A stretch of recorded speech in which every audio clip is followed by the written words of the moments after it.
I'm live! Yay, I'm live. Okay, so, hi.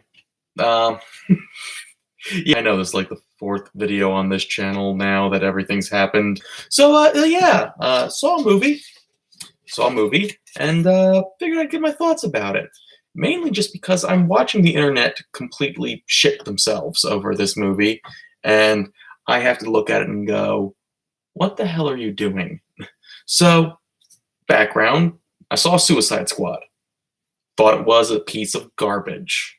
And I think I'm not alone in that assumption. Everyone kind of thinks Suicide Squad was a piece of garbage. It made a lot of money, but everyone hated it. And then, of course, out comes Birds of Prey, and it's got like that same sort of stylistic flair of Suicide Squad, and oh, look, they're marketing it just like Suicide Squad, and they're doing this just like Suicide Squad. So I'm looking at this going, I'm not gonna watch this movie. This movie's gonna be another Suicide Squad. It's gonna suck. Then the girlfriend wanted to watch it. So I went to go see it. Because... But, at the same time, the movie was actually very good. Now, yeah, it's clearly a movie that, knows its stuff as far as to the audience it's catering to, and I don't mean that in a way of male versus female or whatever. I just mean the type of jokes it has. Like, if you were to give, I actually don't know who wrote this movie, male, female, gay, straight, whatever, it doesn't matter. But if you were to hand your average typical male to say, write me a badass woman, they're gonna go, okay, it's a woman with massive boobs, but giant muscular arms and a giant sword, and then she just kicks everyone's asses. Because, fighting, kicking, being a badass, that's manly. Which is, Red Sonja, half a dozen fanfics of any female character ever made, any character from heavy metal. That's what it is. This movie does not do this. This movie has their female characters actually going, oh, there's a bacon and egg sandwich. I love this. It's like, it's in my pocket. It's in my pocket. Pulls out a tampon. The other pocket. Just like little things like that where it's like, someone knows. Someone knew. Like they literally had a conversation in this where they're going, oh, no. This will pop up your cleavage so it looks sexier, but it's also bulletproof. They're actually having a discussion about wardrobe. And it's like, someone knew. They knew their audience. I know they know their audience because I hear these conversations all the time. Do you know how many times I've had to sit through conversations of, why does women's clothing not have enough pockets? Do you think we want to carry around this purse everywhere? No, we want pockets. But see these pockets? They're just stitched in. They are designed. There's no actual pocket in the pocket. Like, I'm expecting this movie to go and mention that at this point. So whoever wrote this movie, at the very least, knew what they were talking about when it came to actual women issues. So already they have bonus points for me just for the fact of believability. I believe that these characters in this movie actually exist. There's not, simply the tough one, the smart one, the ditzy one, your stock cliches. These people actually have emotions. They actually talk about things that they actually care about. So, points for that. Now, of course, when I say that, that always leads into the whole, marketing campaign has been going, it's not a movie for men. It's not a movie for this, blah, blah, blah, blah. Down with the patriarchy, blah, blah, blah, blah, blah, blah, blah. Yeah, this movie has nothing to do with that. Oh, I've seen everyone complain about it. They're going, oh my God, every single male character is evil. Every character in the movie is a criminal to begin with. Of course they're evil. Even our heroes are evil. That's the point. Everyone is a moral shade of gray. You're going, well, that one character wanted to cut open the girl. He's a misogynistic male. Yeah, well, that dude also cut open a guy earlier in the movie. He just likes cutting people open. Yeah, well, that one said that he was going to, pay service in kind. He's going to sexually assault this character. So does the, random back alley mugging in every comic book movie? Or hell, have you seen any action movie from the 1980s? You know, wanting to randomly rape the lead female character in the movie was kind of the go-to plot device of every single Schwarzenegger movie. Hey Arnold, I got your girlfriend right here. Blah blah blah blah blah blah blah blah. Just something totally stupid and creepy. Like, have you not seen any action movie ever? Well, the cops were a misogynistic dickhead, and the chief of police fired that lady. The chief of police always fires the lead investigator. There is always only one cop in the precinct that's actually good at their job. That's cop movie cliche 101. Have you ever seen Lethal Weapon, Die Hard, Dirty Harry, Bad Boys, Beverly Hills Cop, any movie with any police work, Hot Fuzz? There is only ever one person that knows what the F they're doing. This is clearly a cliche. And not only that, the movie flat out tells you, in freeze frames where it's like, hey, you ever see a cop movie? Like, everyone knows that when a cop hands in their badge, that's when the actual police work happens. Like, they're flat out telling you on the screen, hi, here's the cliche we're doing. Here's the cliche we're doing. Like, it's not subtle. It's not subtle at all. So when someone says, oh no, the bad guys are actually being bad, good. Make them despicable. Make me want to see these people get beaten. Like, why do you want every single villain to have some sympathetic backstory of I want to root for this person and see them do well? So you are missing the entire point that, that's the type of relationship that Harley Quinn was actually in with the Joker. That same Stockholm Syndrome relationship, the battered wife syndrome, the entire relationship that her entire character has specifically grown away from, the overcoming the tragedy and the obsessiveness, and that entire Joker relationship that we have admitted was completely terrible for her. This is not the movie to have a sympathetic villain. Just saying. You're kind of missing the point of the character growth.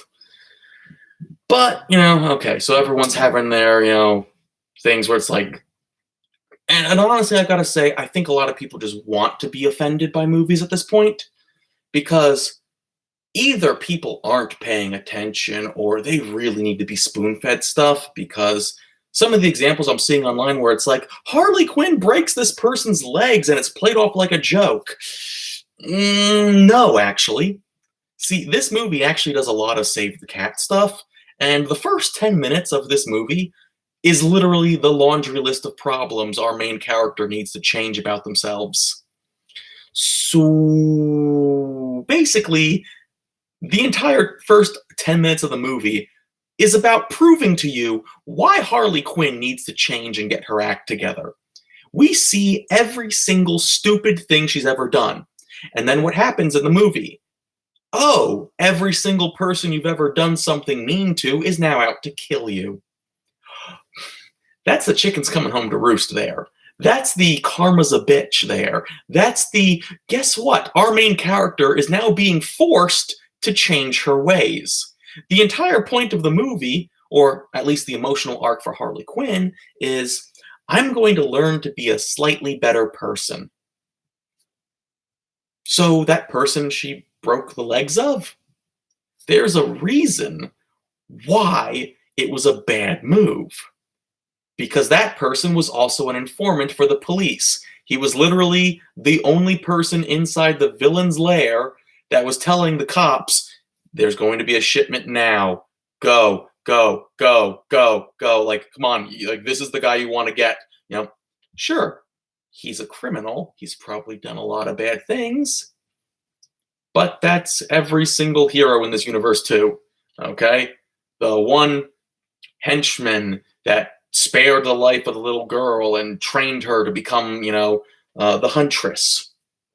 Yeah, he had a bad, shady past, but he had that moral shade of gray where he didn't kill the girl.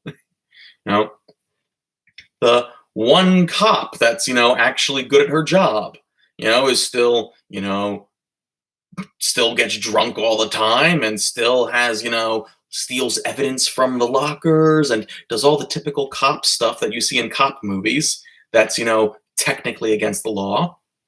Black Canary, who, willingly knows that she's being, working for this career criminal. Our other character is a pickpocket that knows she's a pickpocket and is doing it for fun because she wants to get people. Everyone is a shade of gray. There's no good guy in this film. Okay? That's kind of the point. But there's still good people that are males in this movie. Good being the relative term for, characters in this film. So yeah, so outside of the fact that, if you gave this exact same film with the exact same characters, but instead made Harley Quinn Harry Quinn, Henry Quinn, all of a sudden it's no longer sexist because, oh yeah, there's a male character that everyone loves. No, it's the exact same character, it's the exact same movie, it's the exact same plot. The only thing is, one has boobs, the other doesn't. It's the same story. It's the exact same story you have seen in dozens of other action films, dozens of other superhero films. Heck, you can make the argument that, this is like Deadpool, or Deadpool 2, more specifically, because Deadpool 2 humanized Deadpool a lot more. And yeah, you'd be right. It's the fourth wall camera winking movie where suddenly out of nowhere, a sprinkler system comes on and Harley Quinn in a wet t-shirt contest is beating up prisoners to, whoa, Black Betty, bam-a-lam, whoa, Black Betty, bam-a-lam, Black Betty had a child, bam-a-lam, damn thing gone wild, bam-a-lam, whoa, Black Betty. Yeah. The subtlety is out the window here. But at the same time, it's well made.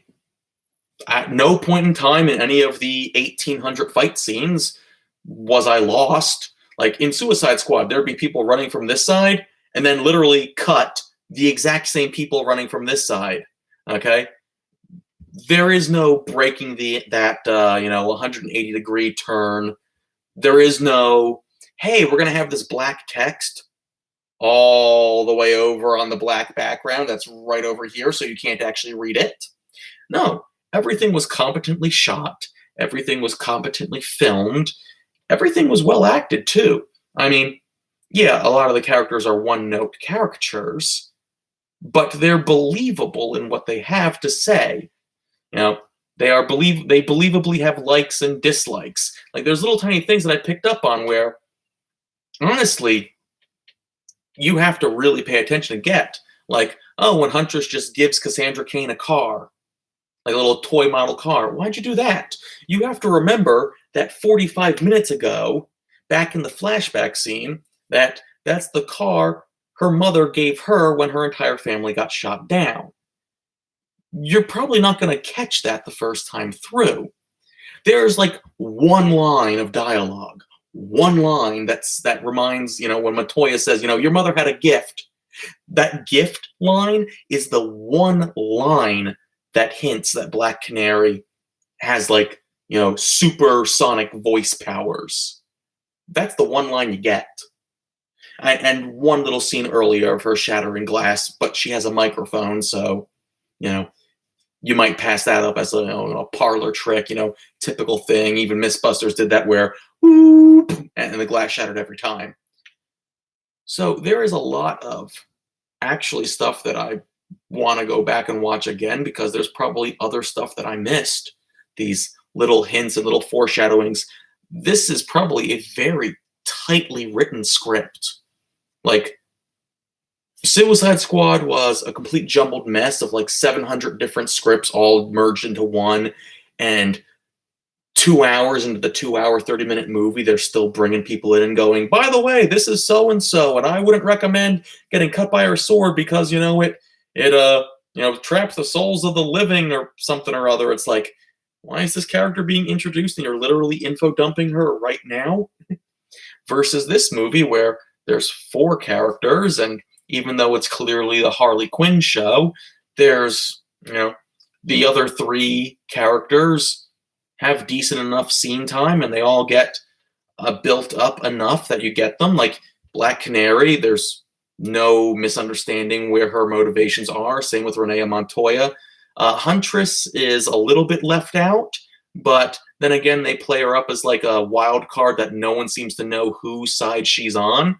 So the fact that she's a mystery going up to the end works. The only one that is really out of character, and by that I mean way off the mark. I mean, you can go and say, oh, that's not the outfit Harley Quinn had in this era, and why does Renee Montoya not have the mask anymore because she was the question or whatever. The only one that is horrendously out of character is Cassandra Cain, because Cassandra Cain is a mute assassin that was trained by villains and then wound up becoming Batgirl, and she could only speak in sign language. Clearly, none of that is in this movie. So they just have the kid character, who they just named Cassandra Cain as like a little bonus, as like, hey, look, let's make her Cassandra Cain. Why? Well, because we're not going to make a Batgirl movie of her. If we make a Batgirl movie, it's going to be Barbara Gordon. So, here you go. This is Cassandra Cain. It's a reference. It's an Easter egg. It's for someone that cares about the comics and says, here you go. And if you go, well, it's not comic book accurate. Have you not noticed that superhero movies are not comic book accurate? Did you not learn that 10 X-Men movies ago? Or, 3 Blade movies ago? Or, the half-dozen Marvel Cinematic Universe movies ago? Or any of the Batman movies? No one seems to care right now that Joker is not comic book accurate to the Joker. Or any other depiction of the Joker being accurate to the Joker. But whatever. As a matter of fact, some of those horrible, adaptations have come back around full circle and went, you know what? Everyone kind of likes Mr. Freeze as Arnold Schwarzenegger. Let's kick some ice. What killed the dinosaurs? The Ice Age. Ice to meet you. The Iceman cometh. Chill out, bird brain. Just those little things. So, yeah, they were never going to be accurate. It's an adaptation. The simple fact that the media changed from static images and dialogue boxes to actual movement, and we have to fit this into 90 minutes to 2 hours, is going to fit versus, 20 some odd years of history, is obviously going to change stuff.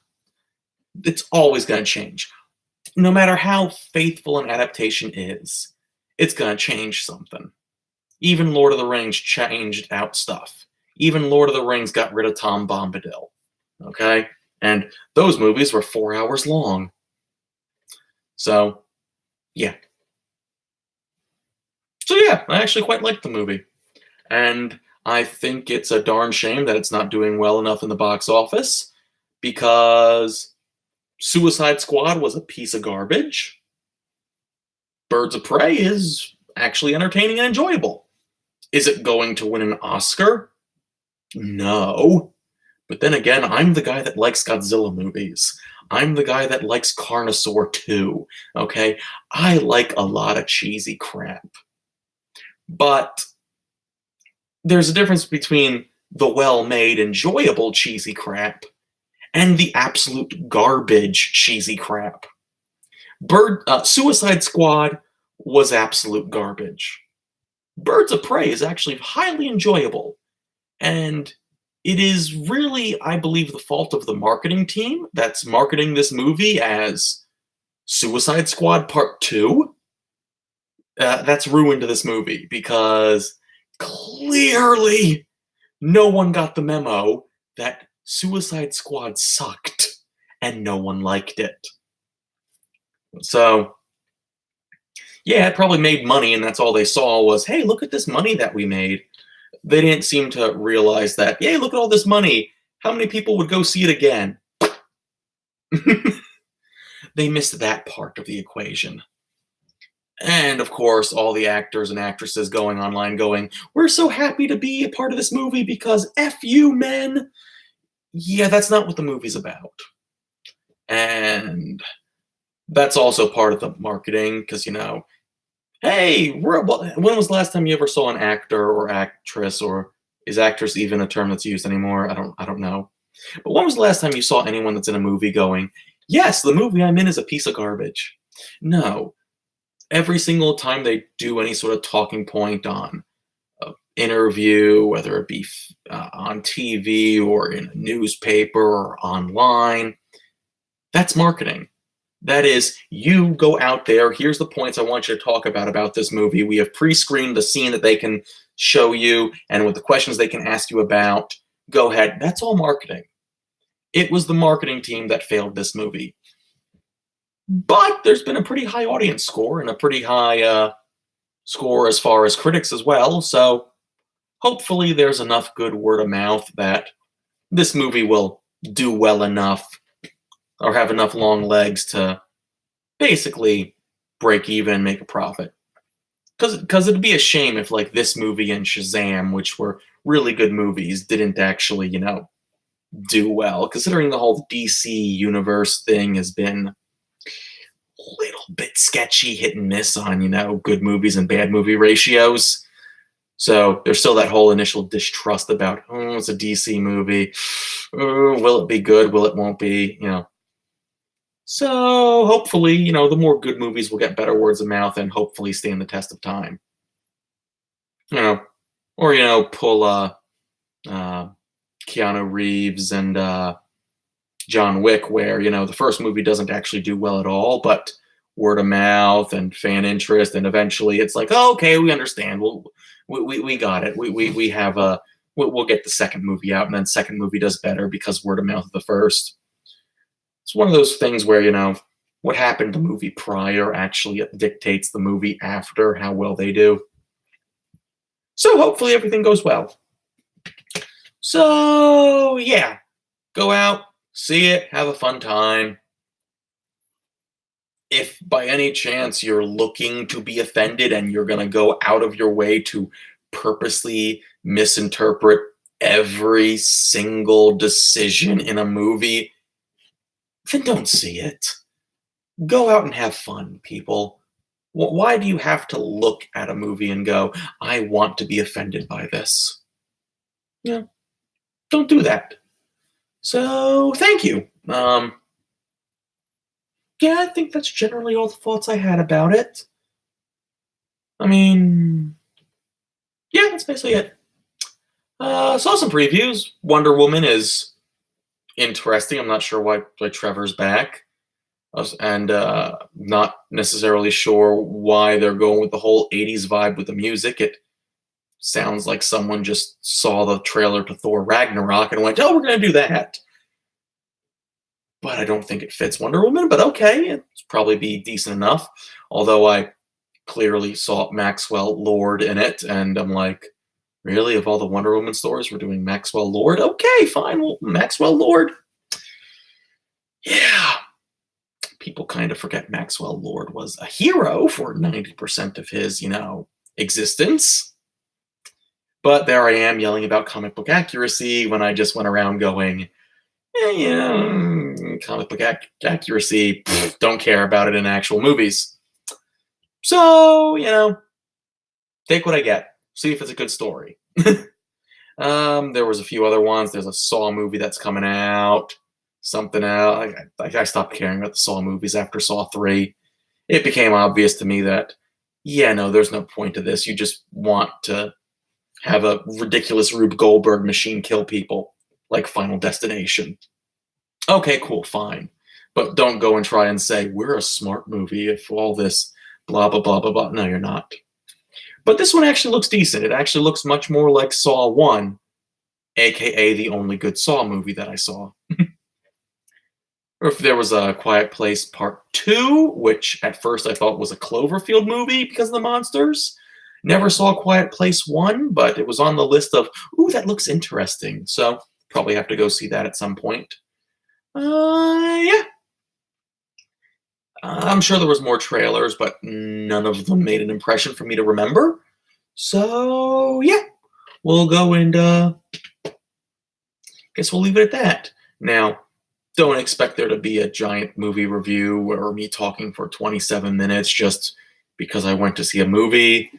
I just, whenever something and I go, I want to talk about that, I'll talk about it. And really the point was really more just the toxic back and forth on the internet about this movie and how people were purposely misrepresenting everything just to feed their narrative of how much they hate the movie. That was kind of really more the point where, like, people, do you have lives? Like, you do realize that I can just click on your username and see your active posts, and I can see that you do nothing but spend your life online to complain about a movie? Like, did you really need to do that? Like, is there nothing better in your life that you can be doing with all that time on your hands? Because clearly you're not at a job or, spending time with your family or doing anything with your life. Like, there's a reason why I don't post videos that often. Because I'm busy. Because between grading papers and making assignments and wrestling and all this other stuff and writing the book, and which, by the way, I've currently estimated out that if I'm on track with my edits, I will get this down to 140,000 words, which is a little bit shy of the 60,000 that they wanted cut, but it will still be 40,000 cut from it. So, eventually, sometime in, the next 3 years, by the time these edits get done, hopefully then it'll actually come out and, I can actually start going into full hype mode of just promote the book, promote the book, promote the book, which would be a lovely thing to have once the editors go, yes, we're happy with all the changes. So that would be a lovely thing to do. So yes, as you can tell, I'm very busy. So that's why the videos have been very scarce. And yeah, although I do like randomly talking for 30 minutes at a time about movies, could have gone into more detail, could have gone into more talking about individual scenes or whatnot, but no, I'm not going to do a giant dissertation and break down every single beat in a beat sheet or give it 40 index cards or anything like that.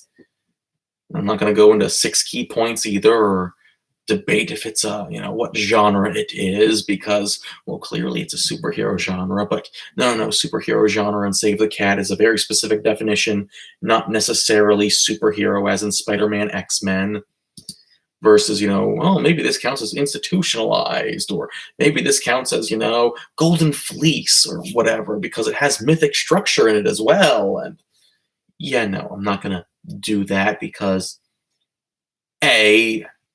chances of people that actually watch this video that know what I'm talking about are just going to be going, not going to make a giant dissertation on it. But yeah, so had a fun time. Enjoy. If you're really worried about it, go see Matinee. If not, well, okay, fine. So later, bye-bye, and I'll see you next time. Yes, I do want to end the stream. Thank you, button.